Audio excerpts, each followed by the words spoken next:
వాక్య సమయాన్ని ఇచ్చిన దేవునికి వందనాలు తెలియజేస్తున్నాను. సంఘానికి, దైవజనులకి, సంఘ పెద్దలకి అందరికీ నా వందనాలు తెలియజేస్తున్నాను. గడిచిన 2023 సంవత్సరంలో గుడ్ ఫ్రైడే నుంచి 2024 ఈ ఇయర్ గుడ్ ఫ్రైడే వరకు దేవుడు ఎంతగానో మనకు కాచి కాపాడినందుకు కృతజ్ఞతలు తెలియజేస్తున్నాను.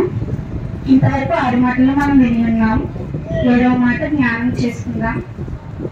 లూకా సువార్త 27వ అధ్యాయము 23వ అధ్యాయము 46వ వచనం చదువుదాం. అప్పుడు యేసు గొప్ప శబ్దంతో కేకవేసి, తండ్రి, ఈ చేతికి నా ఆత్మను అప్పగించుకొంచున్నాను నేను అని ఇలాగ చెప్పి ప్రాణము విడిచాను. 7వ మాట మొత్తం ప్రార్థన చేసుకుందామండి. అందరూ కళ్ళు మూసుకుందాం. తండ్రి, ఇంతవరకు 6 మాటలు ఏంటో తోడుగా నిలిచి ఉన్నాం. తండ్రి, ఇప్పుడు నేను చెప్పే 7వ మాటలో నాకు తోడుగా ఉంది. మీరే మాట్లాడి ముందుగా నడిపించమని యేసుక్రీస్తు పరిశుద్ధ నామములో ప్రార్థన చేస్తున్నాం. ఆమేన్.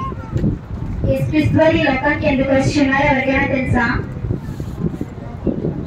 యేసుక్రీస్తు వారు ఈ లోకానికి ఒక బాధ్యతతో వచ్చి ఉన్నారు. ఏంటి ఆ బాధ్యత అంటే, యేసుక్రీస్తు వారు తన తండ్రి అయిన దేవుడు తనకు అప్పగించిన బాధ్యత ప్రకారం ఆయన ఈ లోకానికి వచ్చి ఉన్నారు. మన పాపములను బట్టి, మన పాపల నిమిత్తం మనం రక్షించడానికి ఈ లోకానికి ఆయన వచ్చి ఉన్నారు. తన తండ్రి అయిన దేవుడు తనకు అప్పగించిన పని నిమిత్తము చేయుటకు పరిశుద్ధునిగా, నీతిమంతునిగా, రిక్తునిగా, పాప పరిశుద్ధునిగా ఆయన ఈ లోకానికి వచ్చి ఉన్నారు. మనం ఎన్ని కష్టాలు వచ్చినా దేవుడు ఎంతగానో మనల్ని కాచి కాపాడి ఉన్నారు. ఇప్పుడు నేను చెప్పబోయేది ఆత్మ విషయమై మీకోసం చెప్పి ఉన్నాను. ఆత్మ అంటే 2 శక్తుల కలయిక. ఒకటి శరీరము, రెండవది ఆత్మ. శరీరము మట్టి నుండి దేవుని చేత చేయబడినది. ఆత్మ దేవుని నుండి పరిశుద్ధముగా మనకి ఇవ్వబడినది. శరీరంకి ఆత్మకి చాలా డిఫరెన్సెస్ ఉంటాయి. శరీరము మట్టి నుండి చేయబడినది, కానీ ఆత్మ పరిశుద్ధంగా ఆ శరీరంలోకి మనకు ఇవ్వబడినది. కాబట్టి తల్లి గర్భంలో ఉన్నప్పుడు ఎంత పరిశుద్ధముగా మనం నిలిచి ఉన్నామో, ఎంత పరిశుద్ధంగా ఉన్నామో, భూలోకాన్ని వచ్చినప్పుడు మనం ఉన్న పరిశుద్ధ ఆత్మను మనమే పాడు చేసుకుంటాం. ఆత్మ అనేది ఎంతో పరిశుద్ధంగా ఉంటుంది. శరీరం తాత్కాలికం మాత్రమే. మనం మరణించే వరకే శరీరం. వన్స్ మరణించాక మన ఆత్మే నిలిచి ఉంటుంది. ఎందుకంటే మనం చేసే పాపాలను బట్టి దేనికైనా ఆ పాపాలను బట్టి నరకానికి చేరేది కూడా ఆత్మే. అలా దేవునికి పరిశుద్ధంగా ఆత్మని అర్పించిన వారు ఎవరైనా ఉన్నారా అని అంటే యేసుక్రీస్తు వారని చెప్పవచ్చు. తర్వాత మరొకరు కూడా మనకి బైబిల్లో కనిపిస్తున్నారు. ఆయనే స్టెఫెన్ గారు. స్టెఫెన్ గారు తన చివరి క్షణాల్లో తన ఆత్మను దేవునికి అప్పగించి ఉన్నారు. స్టెఫెన్ గారు తన చివరి క్షణాల్లో తన ఆత్మను దేవునికి అప్పగించి ఉన్నారు. అపోస్తుల కార్యములు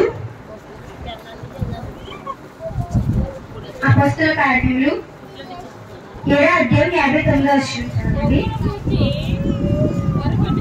మొరపెట్టుచు, యేసు ప్రభువా, నా ఆత్మను చేర్చుకోమని పలుకుచుండగా వారతని రాళ్ళతో కొట్టింది.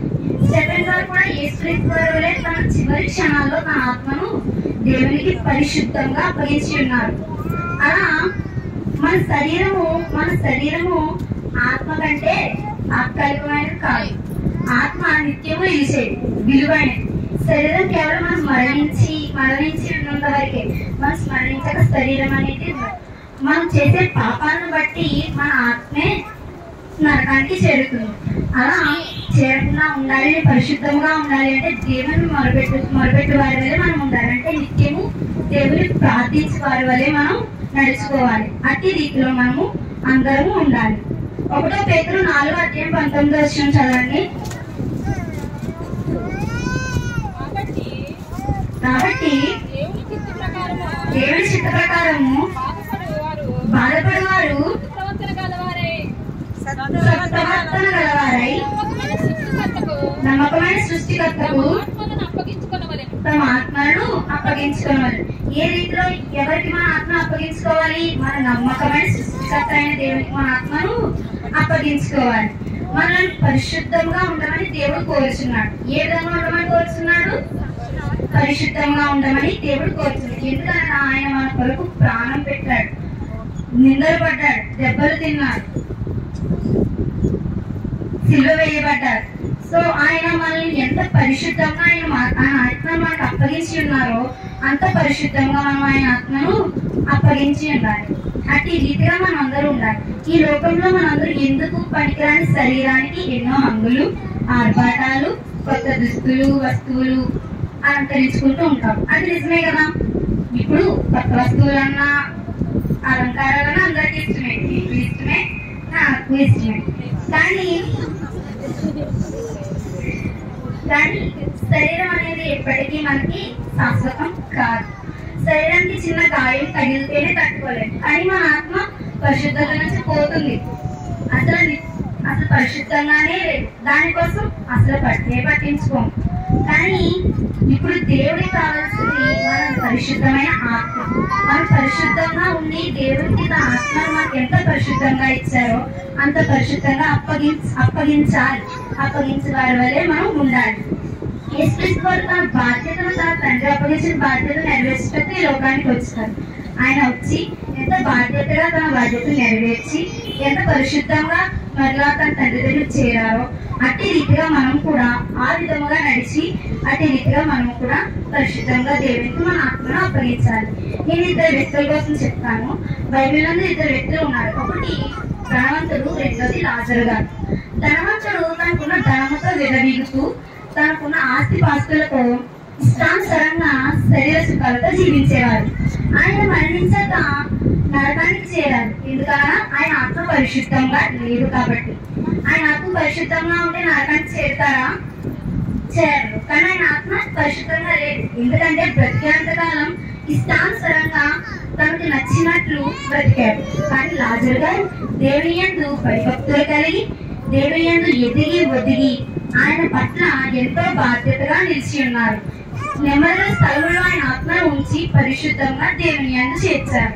అట్టి రీతిగా మనము కూడా ధనవంతుల వలె కాకుండా లాజరు వలె మనం కూడా మన ఆత్మ పరిశుద్ధంగా నెమ్మదిగా ఉంచి దేవుడికి అప్పగించే వారి వల్లే మనందరం నడుచుకోవాలని అట్టి ధన్యతను అట్టి కృపను దేవుడు మనందరికీ దయచేయను కాక. ఆమె ఇంతటితో నా మాటలు ముగిస్తున్నాను. ఇంత మంచి అవకాశాన్ని ఇచ్చిన టైవిజన్లకు, సంఘ పెద్దలకు, సంఘానికి అందరికీ కృతజ్ఞతలు తెలియజేస్తూ one second thank you for this opportunity.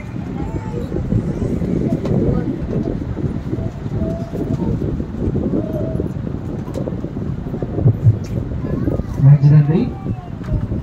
చెప్పబడిన ఏడో మాట, తండ్రి నీ చేతికి నా ఆత్మను అప్పగించున్నాను.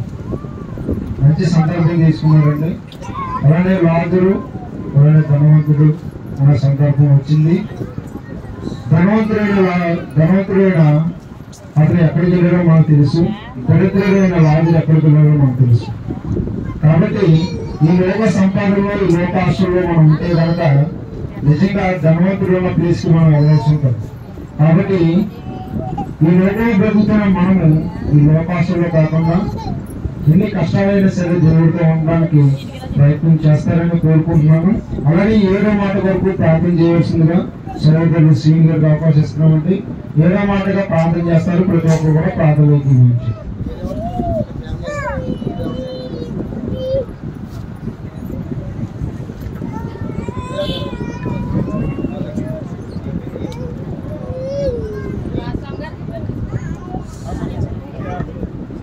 ఏడో మాటగా పాస్టర్ గారు ప్రార్థన చేస్తారు. ప్రార్థనకి